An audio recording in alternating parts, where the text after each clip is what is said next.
Amy Slaton sat silently on the edge of her bed, her eyes fixed on the letter folded neatly in her trembling hands. The paper bore a hospital's insignia, her approval for bariatric surgery. For weeks, she had imagined this moment, dreamed about it, prayed for it. But now that it had arrived, her chest felt heavy, and her heart raced with uncertainty. The morning sun poured through the thin curtains of her modest Kentucky home, painting soft golden lines across the walls, illuminating dust motes that drifted lazily in the air. Outside, the faint sound of her boys laughing echoed through the yard, a reminder of why she wanted this so badly: to be able to play with them without feeling winded, to live a long, full life, to love herself again. Brian Lovehorn, her husband, entered quietly, holding 2 mugs of coffee. His face was calm, but his eyes betrayed concern. He handed one to Amy and sat beside her, his weight making the bed creak softly. "Are you sure this is what you want, Amy?" he asked, his tone gentle but firm. Amy didn't look up. She stared into the steam curling from her cup, her reflection distorted by the swirling motion. "I just want to feel alive again, Brian. I want to play with the boys without gasping for air. I want to walk without pain. I want to look in the mirror and actually like what I see." Brian sighed deeply, rubbing the back of his neck. "I understand, honey, I really do. But surgery isn't magic. It's dangerous. You saw what Tammy went through: the pain, the recovery, the complications. You can lose weight naturally, Amy. Diet, exercise. It'll take time, but it's safer. You just have to trust yourself." Amy's heart sank as she recalled the long nights she had spent by Tammy's bedside, the tubes, the groans of pain, the tears of frustration. But she also remembered something else: Tammy's courage, the way she fought through every obstacle, how her eyes shone with pride the first time she took a step on her own again. Amy had seen her sister transform from hopeless to unstoppable, and now she wanted that for herself too.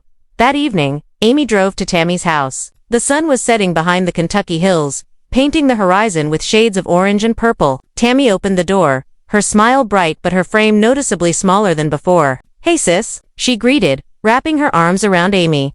"You look like you just saw a ghost." Amy exhaled shakily. "I got approved for the surgery," she said, "but Brian doesn't want me to do it. He thinks I should try losing weight naturally."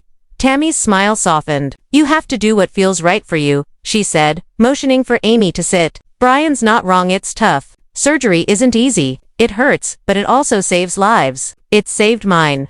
The sisters talked for hours. They reminisced about the pain of being mocked, the diets that failed, the emotional struggles that nearly broke them. But they also spoke of hope, of freedom, of what life could look like beyond the weight that had held them captive for years. That night, when Amy returned home, she stood before the mirror. Her eyes looked tired, her cheeks puffy, but beneath the fatigue burned a spark, one she hadn't seen in a long time. She took a deep breath, her reflection watching back as if daring her to make a move. Over the next few days, Amy started taking small steps. She met with her doctor, spoke to a therapist, and consulted a nutritionist. She wanted to know everything: the risks, the benefits, the alternatives. And for every appointment, Brian came along, listening, asking questions, standing quietly by her side even when he disagreed. Slowly, they began to find common ground. A plan that felt less like a gamble and more like a journey. 3 months later, Amy was in motion. She began cooking healthier meals, taking morning walks with her boys, and sharing her progress online with her loyal followers. She smiled more, laughed louder, and even managed to lose her first 15 pounds naturally. Her body changed slowly, but her spirit changed faster. She was becoming herself again. Yet she never fully abandoned the idea of surgery. She viewed it not as a shortcut but as a stepping stone, a possibility she would revisit when she felt ready, inside and out. One evening, Amy stood in the backyard, watching her sons play as the golden light of dusk bathed everything in warmth. Tears welled in her eyes. "This," she whispered, "this is what I wanted, to feel alive again." Later that night, she called Tammy, her voice trembling with emotion. "You were right, sis. Whether I have surgery or not, I'm already changing." Tammy chuckled softly. "See, you're already doing it, Amy. You don't need approval from anyone, not even the scale. You're taking control of your life again." Amy hung up and looked out the window at the stars. For the first time in a long time, she felt peace. The journey ahead was long, but she wasn't afraid anymore. "This is only the start," she murmured, smiling through quiet tears. Weeks passed, and life felt lighter. But one morning, while Tammy sat surrounded by half-packed suitcases, the sisters' story took a brighter turn. The two were preparing for something they had only dreamed about, a trip to London. Tammy's laughter filled the house as she folded clothes into her suitcase. Can you believe this? Us, flying across the ocean. A few years ago, I couldn't even get out of bed. Amy entered the room holding a pile of dresses. Half laughing, half overwhelmed. Do I really need to bring this many? Tammy grinned. You're not just going to London, girl, you're going to the land of royalty. You might meet King Charles himself, so you better look good. They both burst into laughter, but beneath Tammy's humor was a swell of emotion. She had once been near death, and now she was boarding a plane to see the world. It felt like a miracle. What if the flight's too long? Amy asked, stuffing clothes into her suitcase. What if I can't find food I like? I don't even know what a crumpet is. Tammy rolled her eyes with a playful smirk. That's the point, Amy. We're going to try new things. Big Ben, the London IT with fancy people we're living, sis. For real this time. Their brother Chris entered the room holding a travel guide. Y'all better pack umbrellas, he teased. You know London weather, sun 1 minute, rain the next. Amy giggled. We're not moving there, Chris. He smiled proudly. Doesn't matter. I'm proud of you both. Never thought I'd see Tammy flying across the Atlantic. Look how far you've come. That night, the sisters stayed up watching videos about London, listing every place they wanted to visit: Buckingham Palace, Tower Bridge, the Harry Potter studio tour. Amy leaned back, sighing dreamily. I want to see where the Queen lived, and eat fish and chips by the river. Tammy laughed. And I want to take one of those red phone booth pictures. Neither of them could sleep before the big day. Amy was restless, torn between excitement and the ache of leaving her children for the first time. Tammy was nervous but beaming, unable to believe that this was her life now. When morning came, the TLC cameras arrived to film. Amy wore a floral dress and carried a big tote filled with snacks and sanitizer. Tammy, in her sleek black jacket and sneakers, looked confident and radiant. London, here we come. Amy cheered as they rolled their bags out the door. Tammy smiled, her eyes glistening. From Kentucky to Kensington, sis. Let's go make memories. The show's cameras followed them through the airport, capturing every laugh, every tear, every nervous glance before takeoff. For viewers, it was just another episode, but for Amy and Tammy, it was proof of how far they had come. When the plane lifted off the ground, Amy reached over and held Tammy's hand. Neither spoke. They didn't need to. Their smiles said it all. They had fought battles most couldn't imagine, but now they were soaring above them, literally and figuratively. For the first time in years, Amy felt weightless, not because of the pounds she had lost, but because she was finally free. The plane glided through clouds as the sisters sat side by side, gazing out the small window into a sea of soft white. Tammy leaned back in her seat, clutching a small pillow and grinning. I still can't believe it. Me, on a plane. I used to get out of breath walking to the bathroom, and now I'm flying to London. Amy chuckled softly, twisting the strap of her purse in her hands. You earned it, sis. We both did. Remember when we used to sit at home watching travel shows and eating chips, saying we'd go one day? Tammy nodded, her voice low. Yeah, and I remember thinking I never would. She turned her head toward Amy, her eyes glistening. But here we are, and I ain't looking back.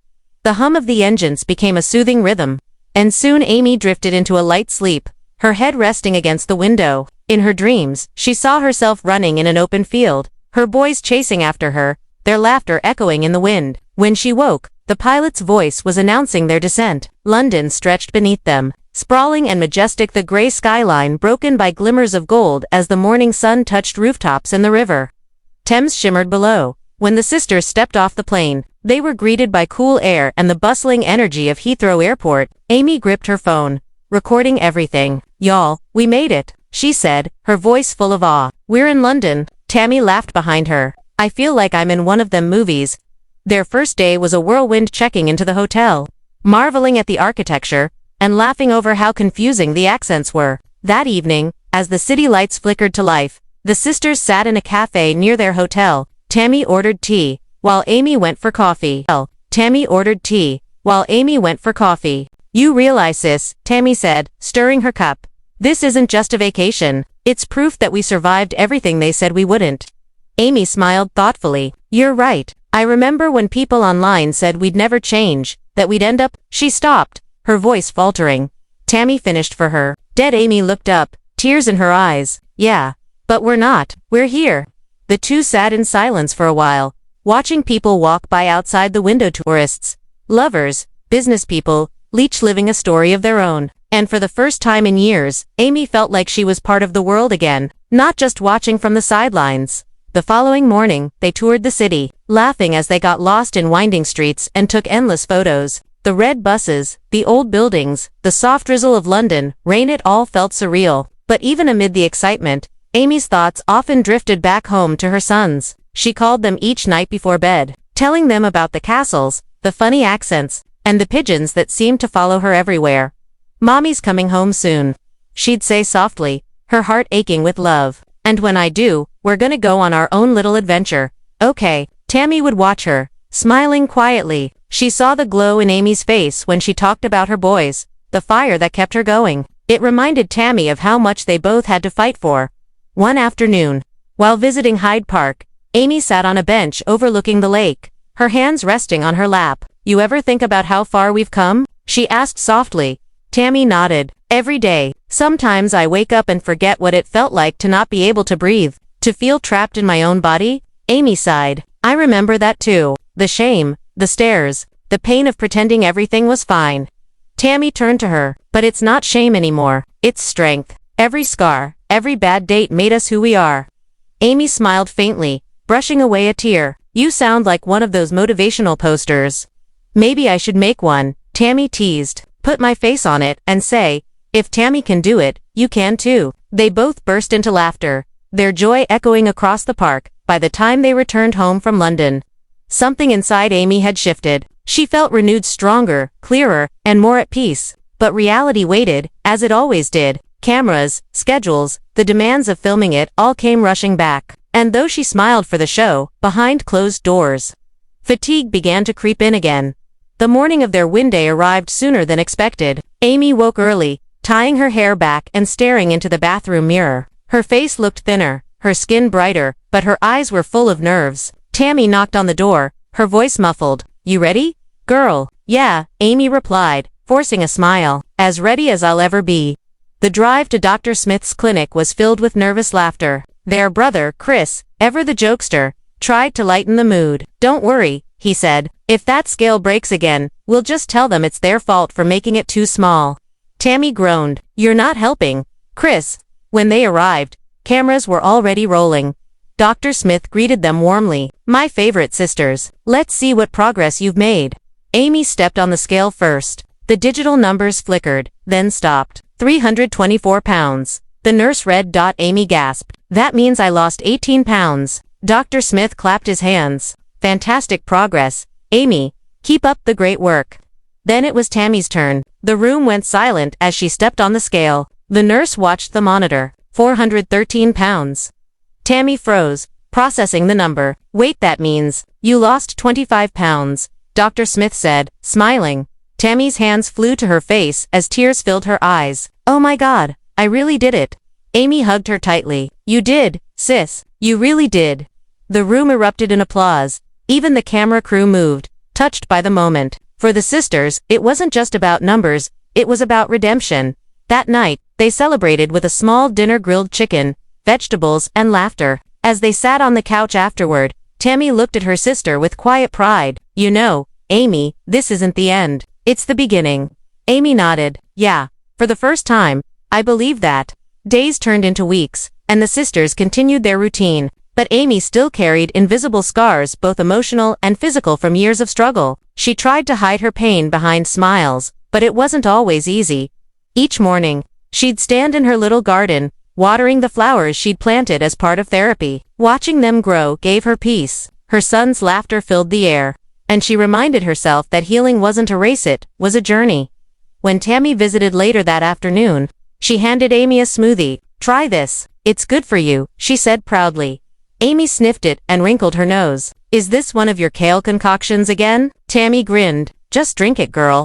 As they sat together on the porch, watching the sun dip below the trees, Amy felt something she hadn't in a long time: contentment. She wasn't perfect, she wasn't fixed, but she was alive, and that was enough. Later that evening, Amy sat in front of her camera to film a small clip for TLC. Her voice cracked as she said, "For so long, I thought healing meant fixing everything, but now I know it means loving yourself through the mess." She smiled through tears, then whispered, I'm finally learning to do that. Weeks turned into months. And though Amy had found a rhythm in her daily life, the quiet inside her home began to feel heavier. The cameras were gone now, filming had paused between seasons, and without the familiar rush of production. The silence was deafening. Her sons were visiting their dad for the weekend, leaving her alone for the first time in a long while. Amy sat at the kitchen table, the glow from her phone lighting up her tired face. Messages from fans flooded her notifications, some kind, others cruel. "You look amazing. Girl, keep going." One said. Another read, "You've fallen off again, haven't you?" Typical. She sighed deeply, locking her phone. "They don't know what it's like," she muttered. She made herself a cup of tea and wandered to the couch. The walls were filled with family photos. Her, Tammy, and the boys all smiling. But behind those smiles were stories few people truly understood. The pain, the relapse, the small victories that no one saw. That night, she couldn't sleep. The thoughts returned, whispers of self-doubt, guilt, and loneliness. She wandered into the kitchen, opened the fridge, and stared at the rows of food. Old habits called to her like ghosts she thought she'd buried. She hesitated for a long moment, her hand hovering over a tub of ice cream. Then she shut the door. The next morning, Tammy stopped by unexpectedly. "You look tired. Girl, you okay?" Amy forced a smile. "Just didn't sleep much." Tammy frowned. "You sure that's all? You've been off lately." Amy shrugged. "I'm fine, really, just figuring stuff out." Tammy didn't believe her, but she didn't push. Instead, she sat down beside her and said softly, "You don't gotta carry it all alone, Amy. You never did." The truth hit Amy hard. Tears welled up in her eyes. "Sometimes I still feel like that same scared girl, Tammy, the one who didn't think she'd make it past 30. Tammy reached over and held her hand. "You're not her anymore. You've come too far." But life has a way of testing strength in moments of peace. A week later, a storm rolled through Dixon. The skies were heavy and gray, rain tapping against Amy's windows like restless fingers. Her ex showed up unexpectedly, slurring his words, demanding to see the boys. Amy tried to calm him, but he grew angry, shouting and pounding his fist on the wall. A neighbor called the police. When the flashing lights appeared outside, Amy felt her heart race. The officers questioned them both, but when one noticed bruises on Amy's arm, old, faint ones she hadn't even realized were still visible, the situation changed. Her ex was handcuffed and taken away. Amy stood in the doorway, trembling as the rain poured around her. Later that night, after the officers left, she sat alone again, her heart aching. She hadn't told Tammy everything. Not about the stress, not about the fights, not about the emotional toll that had started to unravel her progress. The next morning, Tammy showed up again, sensing something was wrong. When Amy opened the door, her eyes were red from crying. Tammy didn't ask anything at first. She just wrapped her arms around her sister and held her. "I'm tired, Tammy," Amy whispered. "I just want peace." "You're gonna have it," Tammy said firmly. "We're gonna get you help. Real help." And she did. With Tammy's encouragement, Amy checked herself into a wellness retreat, part therapy, part recovery program designed for people rebuilding their lives after trauma and addiction. She didn't tell the public right away. She wanted to heal quietly, away from the cameras, away from judgment. The first few days were the hardest. She hated the silence, the daily check-ins, the journaling exercises that forced her to face memories she'd buried deep. But as the days passed, she began to find comfort in the routine. Each morning, she'd walk through the garden paths, breathing in fresh air, her mind slowly uncluttering.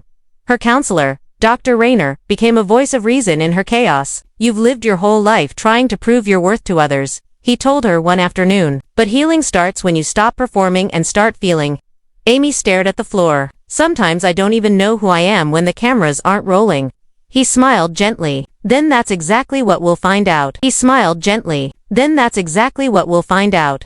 Meanwhile, Tammy kept fans updated online, careful not to share too much. "Amy's doing what's best for her right now," she said in a video. "She's taking care of herself, and I'm proud of her for it."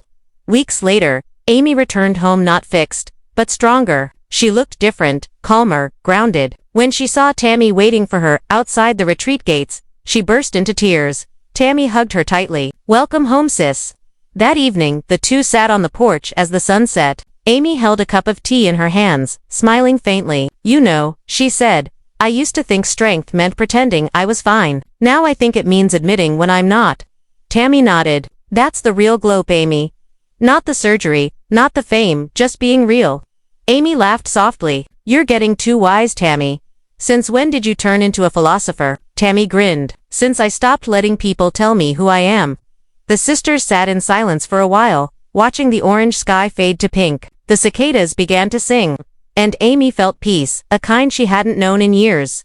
Over the next few months, she slowly returned to filming. But this time, things were different. She set boundaries. She took breaks. And when she smiled for the camera, it wasn't a performance, it was genuine. During one emotional confessional scene, Amy spoke directly to viewers. I used to think I had to be perfect for people to love me, but life isn't about being perfect, it's about trying, even when it's hard. I messed up. I fell, but I got back up. Her words went viral. Fans flooded social media with messages of support. Proud of you, Amy. This is the realest she's ever been. You inspire us. But for Amy, the biggest victory wasn't online. It was waking up each morning, looking in the mirror, and finally recognizing the woman staring back. One night, as the sisters prepared dinner together, Tammy looked at Amy and said, "You know, I think we made it through the worst." Amy smiled, a tear rolling down her cheek. "Yeah, and we did it together." Tammy laughed. Like always. Amy reached over and took her sister's hand. "No matter what happens next, we keep moving forward. We don't stop." Tammy nodded. "We won't." As they sat down to eat, the laughter filled the room once again, the kind of laughter that only comes from surviving something you thought would break you, and somewhere in the middle of that small, ordinary night, surrounded by love and second chances, Amy finally felt free.